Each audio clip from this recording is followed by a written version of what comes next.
దేవుని పరిశుద్ధ నామమునకు మహిమ ఘనత ప్రభావములు కలుగునుగాక. దేవుని వాక్యాన్ని వింటున్న దేవుని ప్రజలైన మీ అందరికీ యేసు క్రీస్తు నామములో నా హృదయపూర్వకమైన వందనాలు తెలియజేస్తున్నాను. ప్రభునందు ప్రియులారా, పరిశుద్ధ గ్రంథము నుండి దేవుని వాక్యాన్ని చదువుకుందాం. నిన్ను స్వస్థపరచు యెహోవాను నేనే అని పరిశుద్ధ గ్రంథములో దేవుని వాక్యాన్ని నిర్గమాకాండము 15వ అధ్యాయము 26వ వచనం. మీ దేవుడైన యెహోవా వాక్కు శ్రద్ధగా విని ఆయన దృష్టికి న్యాయమైనది చేసి ఆయన ఆజ్ఞలకు విధేయులై ఆయన కట్టడలన్నిటినీ అనుసరించి నడుచుకుని ఎడల నేను ఐగుప్తీయులకు కలుగు చేసిన రోగముల్లో ఏదియూ మీకు రానియ్యను. నిన్ను స్వస్థపరచు యెహోవాను నేనే అనెను. కనుక ప్రభునందు ప్రియమైన దేవుని బిడ్డలారా, దేవుని సన్నిధానములో దేవుని వాక్యాన్ని మనం చదువుకున్నాం. పరిశుద్ధాత్మ దేవుడు తెలియజేస్తున్నాడు, నీ దేవుడైన యెహోవా వాక్కు శ్రద్ధగా విని ఆయన దృష్టికి న్యాయమైనది చేసిన ఎడల మీరు దేవుని సన్నిధానములో ఆయన ఆజ్ఞలను కట్టడలను అనుసరించిన ఎడల ఐగుప్తీయులకు కలుగు చేసిన ఏ రోగమును మీకు కలగనీయనని దేవుడు తెలియజేస్తున్నాడు. కనుక దేవుని బిడ్డలమైన మనం నిన్ను స్వస్థపరచు యెహోవాను నేనే అని దేవుడు తెలియజేస్తున్నాడు. కనుక దేవుడు మానవుణ్ణి సృష్టించినప్పుడు ఆయన ఆనందముగా ఉండడానికి, సంతోషంగా ఉండడానికి మానవుడిని దేవుడు సృష్టించాడు. దేవుడు ఆనందాన్ని, సంతోషాన్ని దేవుడు అనుగ్రహించాడు. అయితే దేవుని ఆజ్ఞ అతిక్రమించి మానవుడు పాపభోగాలకు బానిసై దేవుని ఆజ్ఞ అతిక్రమించాడు. అందు గురించే ఇప్పుడు దేవుని వాక్కును శ్రద్ధగా విని ఆయన దృష్టికి న్యాయమైనది చేసిన ఎడల ఆయన ఆజ్ఞలను కట్టడలను విధులను అనుసరించిన ఎడల ఐగుప్తీయులకు కలుగు చేసిన ఏ రోగమును మీకు రానియ్యను. నిన్ను స్వస్థపరచు యెహోవాను నేనని దేవుడు తెలియజేస్తున్నాడు. కనుక మనిషికి వ్యాధులు వచ్చినప్పుడు, బలహీనతలు వచ్చినప్పుడు, వాటిలో కృంగిపోయిన సమయంలో దేవుడు అనుగ్రహించిన వైద్య సదుపాయానికి మానవుడు పలు ప్రయత్నాలు చేస్తున్నాడు.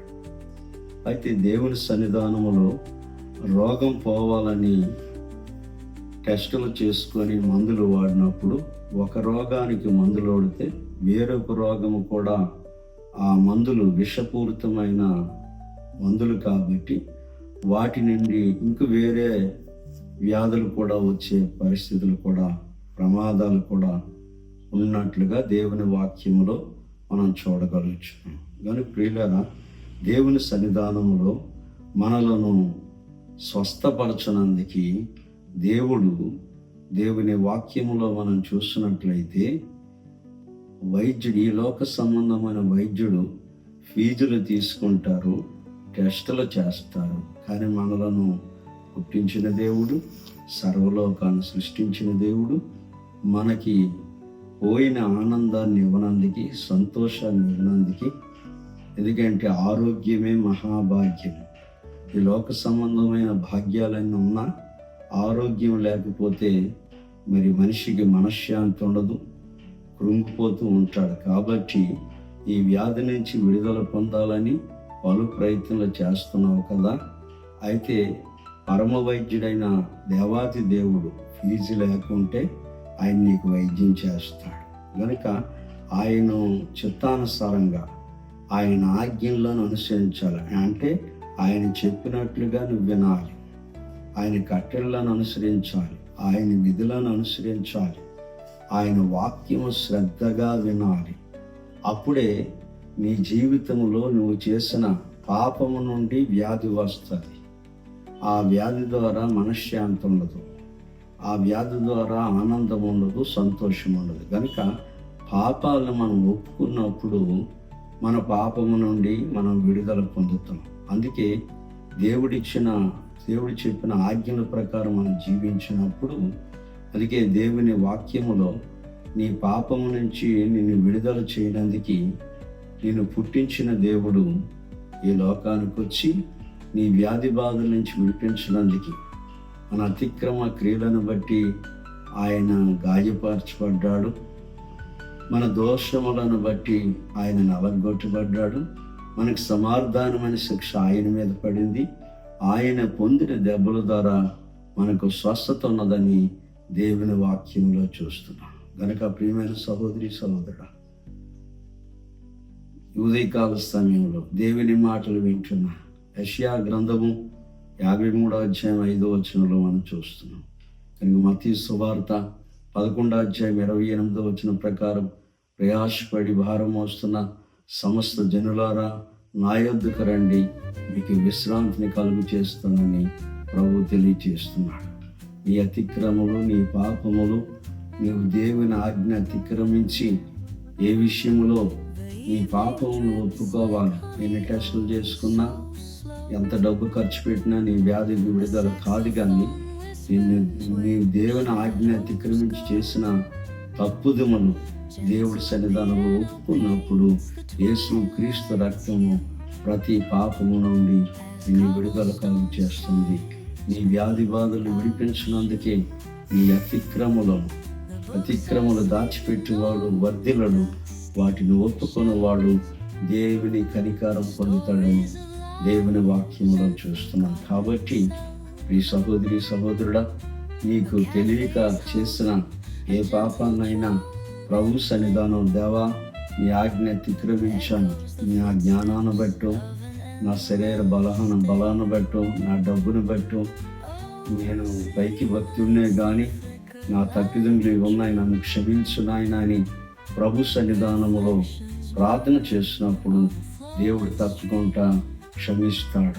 అందుకే దేవుని వాక్యములో మనం చూసినప్పుడు ఆయన మన దోషములను క్షమించువాడు, మన సంకటములను కుదుర్చువాడు, సమాధిలో నుండి నీ ప్రాణమును విమోచించినవాడు, కరుణా కటాక్షములు నీ కిరీటముగా ఉంచుచున్నవాడని 103వ కీర్తనలో మనం చూడగలుగుతున్నాం. గనుక దేవుని సన్నిధానంలో క్షమించే దేవుడు, స్వస్థపరిచే దేవుడు.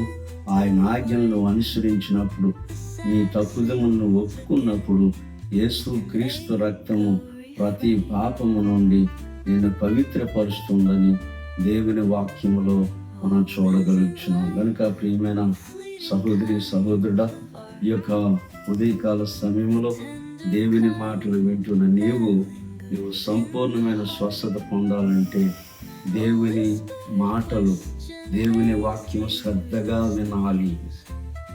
ఆయన దృష్టికి న్యాయమైనది చెయ్యాలి, నీ దృష్టికి కాదు.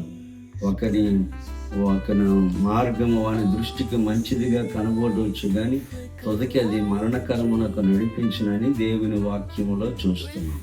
అందుకు ఆయన దృష్టికి చూడండి, ద్వితీయోపదేశ కాండము 28వ అధ్యాయం 1 నుండి 15 వచనాలు దేవునిలో కలిగిన వచనాలు.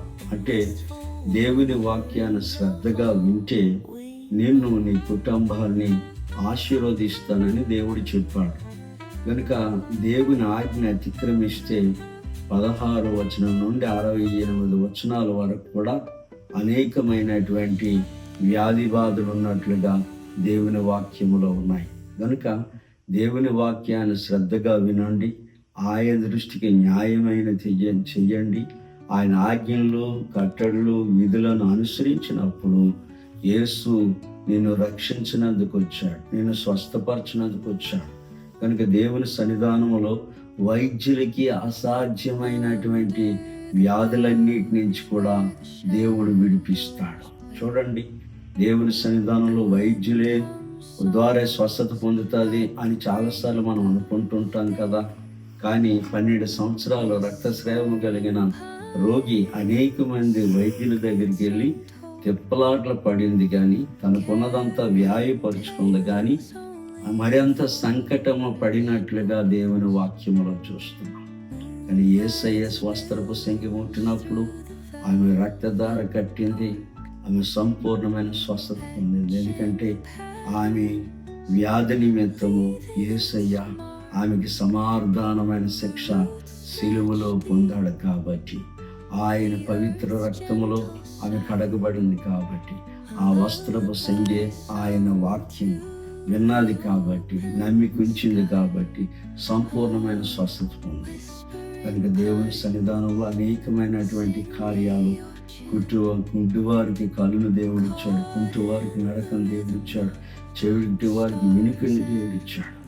కనుక దేవుని సన్నిధానంలో దేవుని వాక్యానుసారంగా మనం జీవించినప్పుడు ఆయన వాక్యము విని దాని ప్రకారము మనము నమ్మిన ఎడల దేవుని మహిమను చూస్తామని నమ్ముట నీ వలనైతే నమ్మవానికి సమస్తము సాధ్యం. కనుక నిన్ను స్వస్థపరచడానికి రోగులకే వైద్యుడు అవసరం కాబట్టి, పాపులకే రక్షకుడు అవసరం కాబట్టి, దేవుని సన్నిధానములో నీ పాప రోగము నుంచి విడుదల పొందాలంటే ఏ డాక్టరు బాగు చేయలేని రోగాన్ని యేసు అయ్యే బాగు చేయగలడు. దేవుడికి అసాధ్యమైనది ఏమీ లేదు. కాబట్టి యేసు క్రీస్తు నామములో నీ పాపములు ఒప్పుకో, నిజమే ప్రభా, నీ ఆజ్ఞ అతిక్రమించాను, నీ కట్టడలను అనుసరించలేదు, నీ విధులను అనుసరించలేదు, నన్ను క్షమించమని ప్రార్థన చేయి.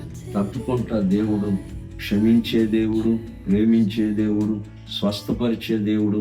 నీ జీవితంలో దేవా నాకు నూతనమైన ఆరోగ్యం ఇచ్చినట్లయితే నీ సాక్షిగా ఉంటాను నాయన, నీ చిత్తానుసారంగా జీవిస్తాను నాయన అని ప్రభు సన్నిధానంలో ప్రార్థన చేయి. తప్పకుండా దేవుడు నీ ప్రార్థన ఆలకించి నీ ప్రార్థనకి ప్రతిఫలం దేవుడిస్తాడు. అట్టి కృప పరిశుద్ధాత్మ దేవుడు మీకు అనుగ్రహించును గాక. ఆమేన్.